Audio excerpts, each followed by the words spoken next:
கிறிஸ்துவுக்குள் பிரியமானவர்களே, கர்த்தரும் இரட்சகருமாய் இயேசு கிறிஸ்துவின் ஈடு நீட்டு நாமத்தினாலே உங்கள் யாவருக்கும் என் அன்பின் வாழ்த்துக்களை தெரிவித்துள்ளேன். தேவன் அருளிய அப்பம் பிரேயர் மினிஸ்டர் மூலியமாக உங்களோடு சந்திப்பதில் மிகுந்த மகிழ்ச்சியடைகிறேன். தினம்தோறும் இரவு நேரத்திலே தூங்கும் முன்பாக பரிசுத்த வேதாந்தத்தின் ஒரு பகுதியை நாம் தியானித்து நம்முடைய குடும்ப பாதுகாப்பிற்காக நாம் ஜெபித்து வருகிறோம். தூங்கும் முன்பாக கர்த்தருடைய பிள்ளைகள் இணைந்திருங்கள். 1 சாமுவேல் 12ஆம் அதிகாரம் 24, 25 ஆகிய வசனங்களிலே, நீங்கள் எப்படியும் கர்த்தருக்கு பயந்து உங்கள் முழு இருதயத்தோடும் உண்மையாய் அவரை சேவிக்க கடவீர்கள். அவர் உங்களிடத்தில் எவ்வளவு மகிமையான காரியங்களை செய்தார் என்பதை சிந்தித்து பாருங்கள். நீங்கள் இன்னும் பொல்லாப்பை செய்யவே செய்வீர்களானால் நீங்களும் உங்கள் ராஜாவும் நாசமடைவீர்கள் என்றார். ஹல்லேலூயா. கர்த்தருடைய பிள்ளைகள் இரவு நேரத்திலே இணைந்திருக்கிறீங்க. ஒரு பக்கம் பார்த்தா ஆசீர்வாதம், இன்னொரு பக்கம் பார்த்தா சிந்தித்து பார்க்கணுமா, இன்னொரு பக்கம் பார்த்தா கர்த்தரை விட்டு தள்ளி போகும்போது எவ்வளவு பெரிய ஆபத்து இருக்கு. அப்போ நம்ம 2 வசனத்தை நம்ம தியானிக்கும் போது நம்ம எப்படி யோசித்து பார்க்கணும் அப்படின்னா, நம்ம இருதயம் உலகத்தை சார்ந்து இருக்கா, தேவனோடு இருக்கா என்பதை சற்று ஆராய்ந்து பார்க்க வேண்டும். ஏன்னா காலம் கடைசியா இருக்கு.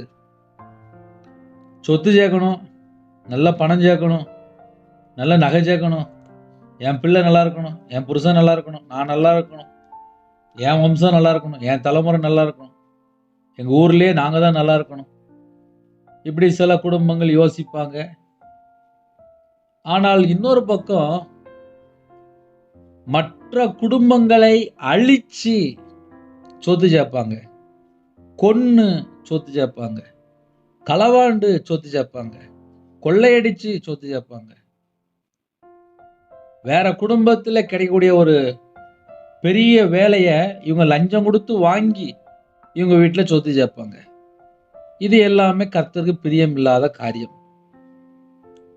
வசனம் அழகா எழுதப்பட்டிருக்கு, நீங்கள் இன்னும் பொல்லாப்பை செய்யவே செய்வீர்களானால். அப்படின்னா என்ன அர்த்தம் அப்படின்னா, ஒரு குடும்பம் ஞானஸ்தானம் எடுத்தாச்சு, விசுவாசியா மாறியாச்சு, சர்ச்சைக்கு போக ஆரம்பிச்சாச்சு, பரிசுத்தமா வாழ ஆரம்பிச்சாச்சு, ரட்சிக்கப்பட்டாச்சு. ஒரு காலத்துல நான் துன்மார்க்கனா வாழ்ந்துட்டேன், நான் கர்த்தரை விட்டு தள்ளி போயிட்டேன், எனக்கு ஆவிக்குரிய வாழ்க்கைன்னு என்னன்னு தெரியாது, இயேசு எப்படிப்பட்டது தெரியாது, பரிசுத்த ஆவியார் எப்படிப்பட்டது தெரியாது, பிதா குமாரன் பரிசுத்த ஆவியார் எப்படிப்பட்டது எனக்கு தெரியாது. ஆனா இப்பொழுதோ இயேசு கிறிஸ்துவை சொந்த இரட்சகரை ஏற்றுக்கொண்ட பின்பாக என்னோட இருதயத்துக்குள்ள ஒரு மனமாற்றம், என்னோட வாழ்க்கையில ஒரு மனமாற்றம், என் குடும்பத்துக்குள்ள ஒரு ஆவிக்குரிய வாழ்க்கையில ஒரு எழுப்புதல், இதெல்லாம் வந்ததுக்கு அப்புறம் நான் மறுபடியும் அந்த பழைய சுபாவங்கள், பழைய எண்ணங்கள், பழைய காரியங்கள் தொடரும் போது அது அவங்களோட வாழ்க்கையில ஆசீர்வாதம் இருக்காது. என் வாழ்க்கையில நல்லா கர்த்தரை விட்டு தள்ளி போய் இஷ்டம் போல வாழ்ந்துட்டேன். எனக்கு ஆவிக்குரிய வாழ்க்கைன்னு என்னன்னு தெரியாது. நான் சின்ன வயசுல வேலைக்கு போயிட்டேன், 11 வயசுல நான் வேலைக்கு போயிட்டேன். ரொம்ப நஷ்டப்பட்டதுக்கப்புறம் 50-55 லட்ச ரூபா கடனில் இருக்கும்போது நான் கையில் பைபிள் எடுத்து வாசிக்க ஆரம்பித்தேன். கையில் பைபிள் எடுத்து வாசிக்கும்போது தெரிஞ்சது, ஒரு குடும்பம் தேவனுக்கு பிரியமானபடி வாழ்ந்தாதான் ஆசீர்வாதம் என்பதை நான் கையில் பைபிள் எடுத்து வாசித்து கண்டுபிடிச்சிக்கிட்டேன். அதுக்கப்புறம் என்னோடய வாழ்க்கையில் நிறைய மாற்றங்கள் வந்துச்சு. ஒவ்வொன்றா தேவனோட சமூகத்தில் கண்ணீரோடு அர்ப்பணிக்க ஆரம்பித்தேன். இந்த நிமிஷம் வரைய என்கிட்ட எங்கெல்லாம் குறை இருக்குது, நான் இன்னும் எங்கெல்லாம் மனம் திரும்பணும், இதை கொஞ்சம் அதிகமாக யோசிப்பேன். இதையே உங்களை நைட் நேரத்தில் சொல்லித்தரேன் அப்படின்னா, ஒரு குடும்பம் பரிபூர்ணமான ஆசீர்வாதத்தை பெறணும் அப்படின்னா கர்த்தரை விட்டு தள்ளி போகிற காரியம் என்னெல்லாம் இருக்குன்னு சொல்லி நாமே ஆராய்ந்து பார்க்கணும். ஏன்னா நிறைய குடும்பத்தில் கர்த்தரை விட்டு தள்ளி போய் இஷ்டம் போல் ஒரு வாழ்க்கை வாழ்ந்துட்டு இருப்பாங்க. எங்களை யாரு கேட்க போகிறா அப்படின்னு சொல்லி ஒரு வாழ்க்கை வாழ்ந்துட்டு இருப்பாங்க. சில குடும்பத்தில் கல்யாணம் முடிகிற முன்னாடியே கள்ள தொடர்பு, வேசித்தனம், கல்யாணம் முடிஞ்சதுக்கப்புறம் விபச்சாரம், புருஷன் வேண்டாம் மனைவி வேண்டாம், கள்ள தொடர்பு, இப்படி நம்ம நிறைய சொல்லிகிட்டே போகலாம். உலகத்தில் எத்தனையோ தீமையான காரியங்கள், கஞ்சா பழக்கம், புகையிலை, இன்னும் சிகரெட்டு பழக்கம், எத்தனையோ பாவங்கள். இதெல்லாம் என்ன ஆகும் அப்படின்னா ஒரு குடும்பத்தில் ஆசீர்வாதத்தை கொண்டு வராது. கர்த்தருடைய பிள்ளைகள் எப்படி இருக்கணும்? வசனத்தை தெளிவாக எழுதப்பட்டிருக்கு. உண்மையாய். நிறைய வீட்டில் உண்மையை மட்டும்தான் காணும். பிசாசு எப்படி வாரான் அப்படின்னு சொல்லி பைபிள் பிரகாரம் வாசித்து பார்த்தா நிறைய வீட்டில் உண்மை இல்லை. அது மூலியமா சத்துரு உள்ள வாரான். அம்மா அப்பாவுக்கு தெரியாம எங்கேயோ போறது, அம்மா அப்பாவுக்கு தெரியாம ஏகப்பட்ட சேட்டை பண்றது, அம்மா அப்பாவுக்கு தெரியாம செல்ஃபோனு, தேவையில்லா ஃப்ரெண்டு, தேவையில்லா நபர்கிட்ட பழகிறது, இதெல்லாம் ஆசீர்வாதத்தை கை வச்சிடும். பொல்லாப்பு அப்படின்னு சொல்லி ஒரு சப்ஜெக்ட் வந்துட்டு அப்படின்னாலே பெருமை வந்துடும், மதியீடு வந்துடும். பைபிள் என்னெல்லாம் போட்டிருக்க எல்லா பொல்லாப்பு உள்ள வந்துடும். அப்போ ஒரு வசனத்தை நம்ம வாசிக்கும்போது இரவு நேரத்தில் நம்ம எப்படி யோசிக்கலாம் அப்படின்னா, நம்ம கிறிஸ்துவுக்குள்ள தான் இருக்கிறோமா, இல்லை கர்த்தரை விட்டு தள்ளி போய் எங்கேயாவது ஏதாவது இருக்கா? இதை நம்ம தான் உட்காந்து யோசித்து பார்க்கணும். வசனம் அப்படிதான் போட்டிருக்கு. நீங்கள் இன்னும் பொல்லாப்பை செய்யவே செய்வீர்களானால், அப்படி ஒரு இழுக்காரு. அப்படின்னா என்ன அர்த்தம் அப்படின்னா, கர்த்தருடைய பிள்ளைகள் தான்ப்பா, ஞாயிற்றுக்கிழமை சர்ச்சுக்கு போகிற பிள்ளைகள் தான்ப்பா, ஆனால் மற்ற நாள் வாழ்க்கை கிறிஸ்துவுக்குள்ள தான் இருக்கா, இல்லை கிறிஸ்துவை விட்டு வெளியில் போயிட்டா? அதை கொஞ்சம் யோசித்து பார்த்தா மட்டும்தான் இன்னைக்குள்ள செய்தியினுடைய ஆழத்துக்குள்ள நம்ம போக முடியும்.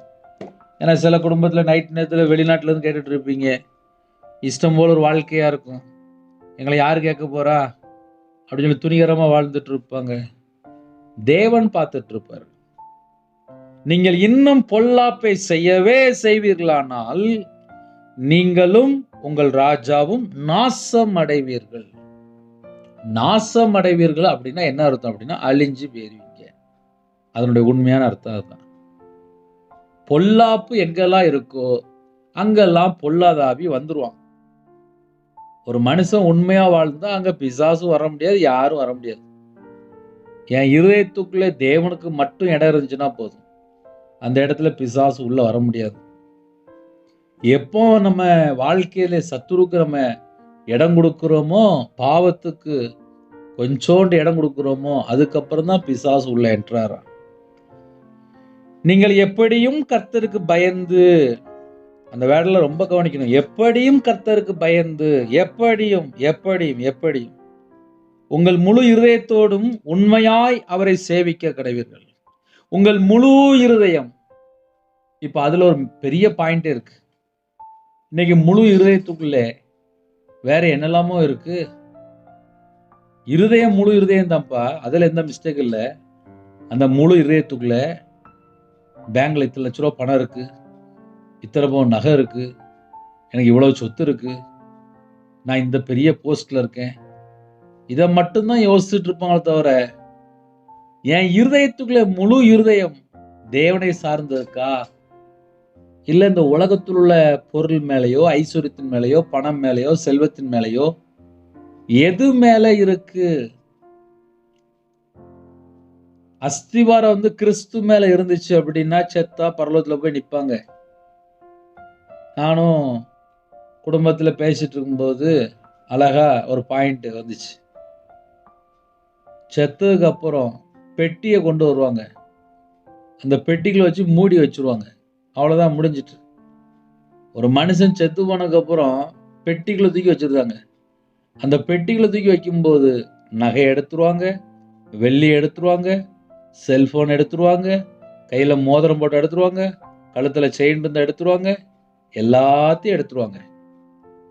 சொத்து அப்படி எல்லாமே எடுத்துருவாங்க. டோட்டலா முடிஞ்சு போயிடும். சொத்தெல்லாம் பிள்ளைகளோட பேர்ல எழுதி வச்சிருவாங்க, அவ்வளவுதான், முடிஞ்சிச்சு.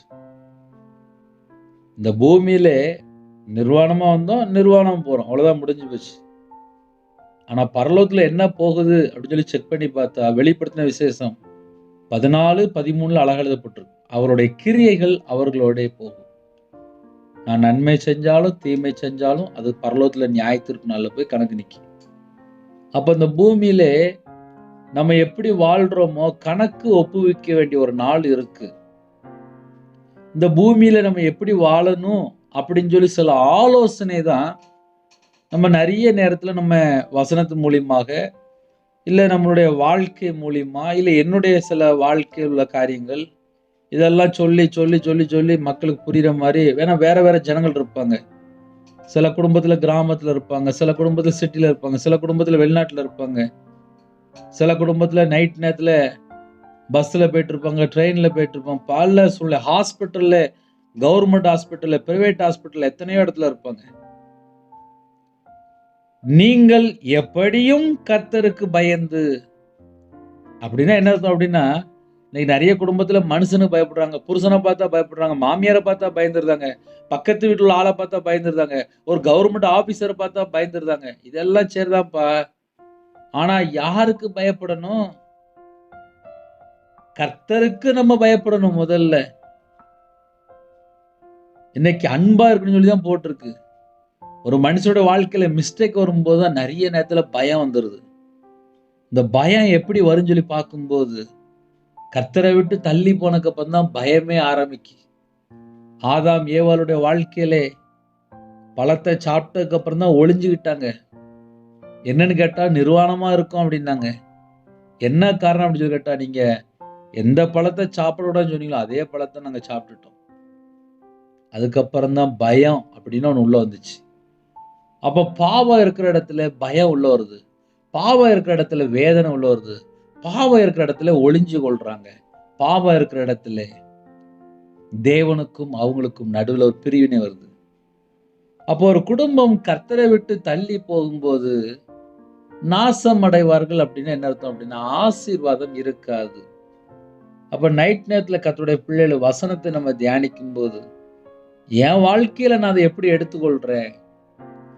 இப்ப நான்லாம் சொல்ல முடியும், நான்லாம் கர்த்தரை விட்டு தள்ளி போயிட்டேன், நான்லாம் வியாபாரத்துல இருந்தேன், கையில பைபிள்லாம் ரொம்ப எடுத்து வாசிக்கல, முழங்கால நின்னு ரொம்ப ஜெபம் பண்ணல, ரொம்ப தேவனை தேடல, எனக்கும் தேவனுக்கும் ரொம்ப தூரம், வானத்துக்கும் பூமிக்கு எப்படி தூரமோ நான் ஒரு பக்கம் கிடக்கேன், அவ்வளவுதான்.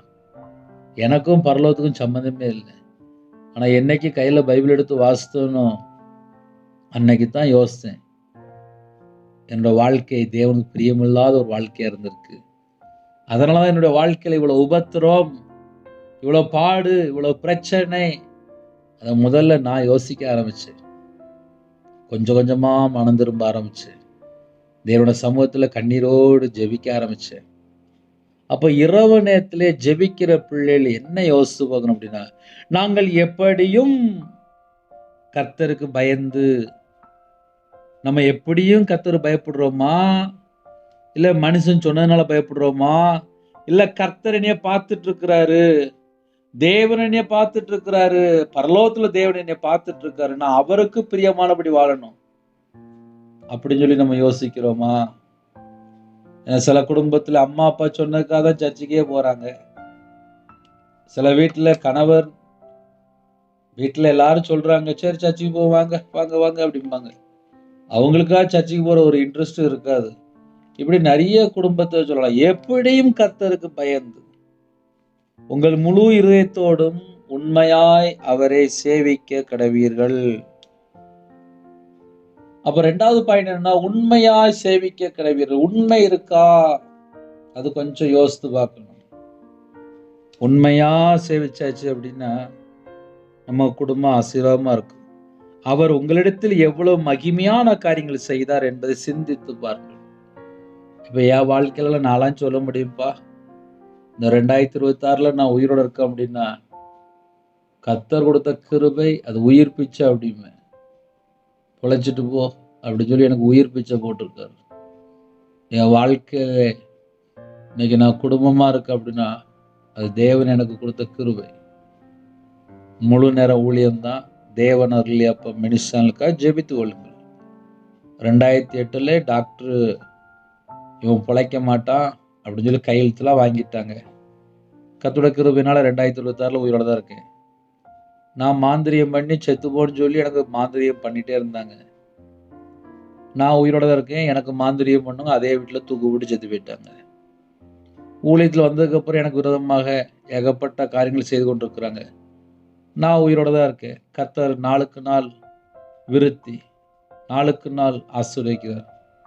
காரணம் என்ன சொல்லி பார்க்கும்போது என் இருதயத்துக்குள்ள என்ன இருக்கோ தேவனுக்கு தெரியும். மனுஷனுக்காக ஊழியம் பண்ணல. பரலோகத்துக்கு போகும்போது நம்ம எல்லாரும் பரலோகத்துக்கு போகணும்.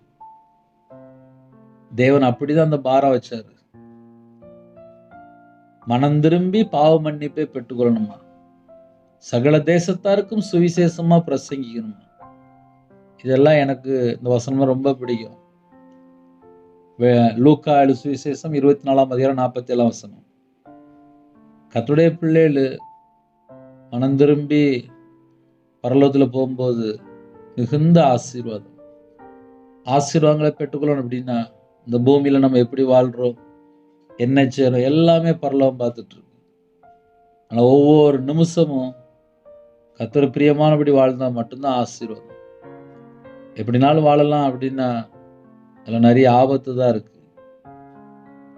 ஒரு மனுஷன் கர்த்தரை விட்டு பொல்லாப்பு செய்ய போயாச்சுனாலே வசனம் தெளிவடைப்படும், நாசம் அடைவீர்கள். நான் மட்டும் இல்லை, ராஜாவும் சேர்த்து. ஏன்னா ஒரு தேசம் கரெக்டாக இருந்துச்சு அப்படின்னா தேவன் அந்த தேசத்தை ஆசீர்வதிப்பார். இந்த கடைசி காலத்திலே எங்க பார்த்தாலும் பாவம், எங்க பார்த்தாலும் விபச்சாரம், எங்க பார்த்தாலும் கொள்ளையடிச்சு சம்பாதிக்கணும், அடுத்த குடும்பத்தை எப்படியாவது கெடுத்தாவது சம்பாதிச்சிடணும், எப்படியாவது எல்லாத்தையும் கொண்டு போயிடணும். இப்படிலாம் உட்காந்து யோசித்தா எப்படி ஆசீர்வாதம் இருக்கும்? உழைச்ச வீட்டுக்கு வந்தா போதும், வேலை பார்த்த வீட்டுக்கு வந்தா போதும், கையின் கிரியில தேவன் ஆசீர்வதிச்சா போதும், என் கூட இயேசு கிறிஸ்து இருந்தா போதும், நான் கர்த்தரோடு நடக்கணும். அப்படின்னா என் வாழ்க்கையில ஒரு உண்மை வேணும், நான் கர்த்தருக்கு பயந்து வாழணும். அப்படிதான் நமக்கு பைபிள் போதிக்கிறது. அதனால இரவு நேரத்தில் இந்த செய்தி யாரெல்லாம் கேட்குறீங்களோ, உங்க இருதயம் தேவனோடு இருந்தால் கண்டிப்பா 100க்கு 100 ஆசீர்வாதம் உண்டு. ஹல்லேலூயா. இரவு நேரத்துக்கு ஒரு சின்ன ஜெபம் பண்ணி முடிப்போமா? கண்களை மூடி நாம் ஜெபம் செய்வோம். எங்களை அதிகமாய் நேசிக்கிற எங்கள் அன்பு நடந்த பரிசுத்தமுள்ள நல்ல பிதாவே, நன்றியோடு துதிக்கிற சுதிரம்பா. யாரெல்லாம் தங்களை தாழ்த்துறவங்களோ இந்த நாள் முழுவதும் எங்களை பாதுகாத்த கிருபைக்காக நன்றி. கண்ணீரோடு, வேதனையோடு, துக்கத்தோடு இனிமேல் ஏன் வாழணும் என்ற ஒரு குடும்பத்தில் தற்கொலை முயற்சியோடு நின்று கொண்டிருக்கிறீங்க. கர்த்தர் சொல்கிறார், இந்த இரவு நேரத்திலே கர்த்தர் உன்னோடு திட்டமா பேசியிருக்கிறார்.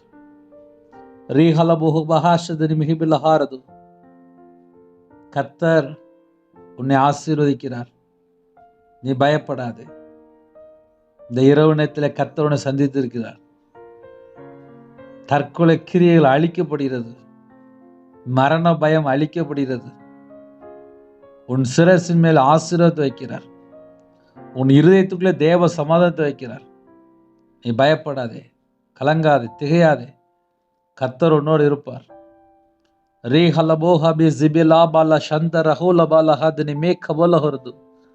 ஹாஸ்பிட்டல் அவசர சிகிச்சையில் சில குடும்பத்தில் கர்த்தரை நோக்கி ஜெபித்து கொண்டிருக்கிறீங்க.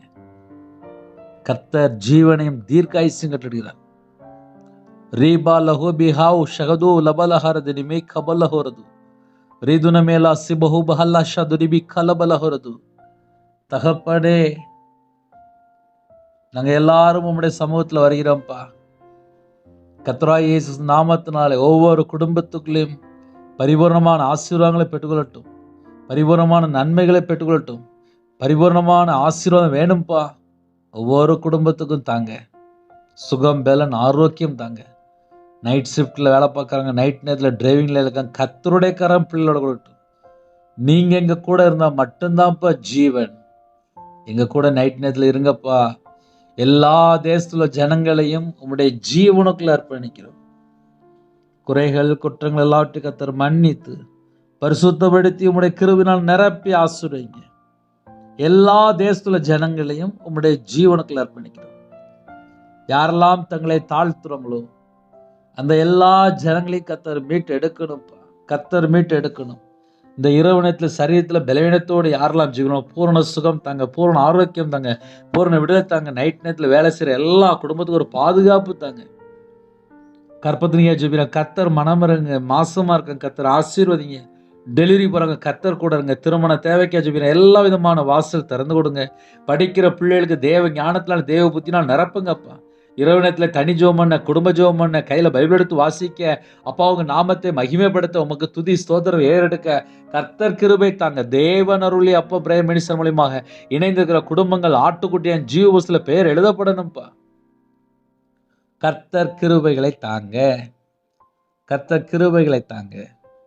யாரெல்லாம் அர்ப்பணிக்கிறாங்களோ அவங்களோட வாழ்க்கை இயேசு கிறிஸ்து ரத்தத்தினாலே, இயேசு கிறிஸ்து நாமத்தினால் ஆசீர்வதிக்கப்படட்டும். பலனிகளை திறந்து, பண்டசாலை திறந்து ஆசீர்வதிங்க. என் நாமத்து நிமித்தம் எதை கேட்டாலும் சொன்னீங்க, குமாரனில் பிதா மகிமைப்படும்படியாக அதை நான் செய்வேன் என்று வாக்குத்தத்தம் பண்ணீங்க ராஜா. உங்க பிள்ளைகளை கர்த்தர் தொட்டு ஆசீர்வதிங்க. ஒவ்வொரு குடும்பத்தையும் வேலையடைத்து ஆசீர்வதிங்க. எல்லா தேச ஜனங்களையும் ஆசீர்வதிங்க. கடன் பிரச்சனை இருக்காங்க, கடன் பிரச்சனை மாற்றித்தாங்க. வேலை இல்லாம இருக்காங்க, சகலமான வாசல் திறந்து விடுங்க. பிள்ளைகளுடைய வாழ்க்கையில கடன் பிரச்சனை, எல்லா பிரச்சனையும் மாற்றி பரிபூர்ணமா ஒவ்வொரு குடும்பத்தையும் ஆசீர்வதிங்க. பிரிந்த குடும்பங்கள் இணைந்து வாழணும்ப்பா. வேற வேற நாட்டுக்குள்ள இருக்காங்க, எல்லா குடும்பத்தையும் கர்த்தர் ஆசீர்வதிங்க. சில குடும்பத்துல கர்த்தரை விட்டு தள்ளி போயிட்டாங்கப்பா, கர்த்தர் மனமிறங்கி ஆசீர்வதிங்க. சிறுபிள்ளைகள் முதல் கொண்டு முதியோர் வேற எல்லா குடும்பத்தையும் கர்த்தர் வேல் அடைத்து ஆசீர்வதிங்க. உங்க நாம மையப்படட்டும். உமக்கு பிரியமானபடி வாழ என்னோட ஆவி, ஆத்துமா, சரீரம், சிந்தனை, நினைவு எல்லாவற்றையும் அர்ப்பணிக்கிறோம். யாரெல்லாம் தங்களை தாழ்த்துறோம், இரவு நேரத்தில் இன்பமான தூக்கம் தாங்க வரக்கூடிய காரியத்தை வெளிப்படுத்த தேவையில்ல சொப்பனங்கள் எல்லாவற்றையும் விலைக்கு போட்டுருங்க.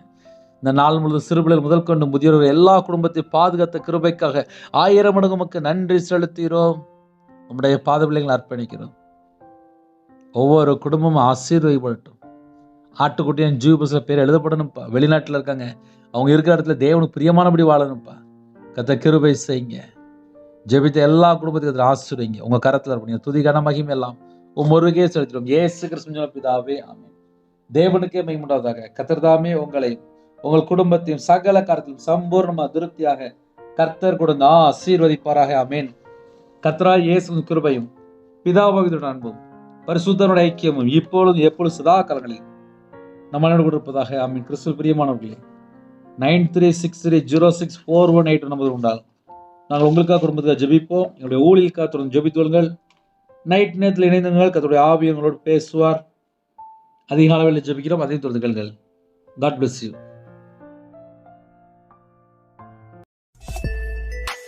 Thanks for watching.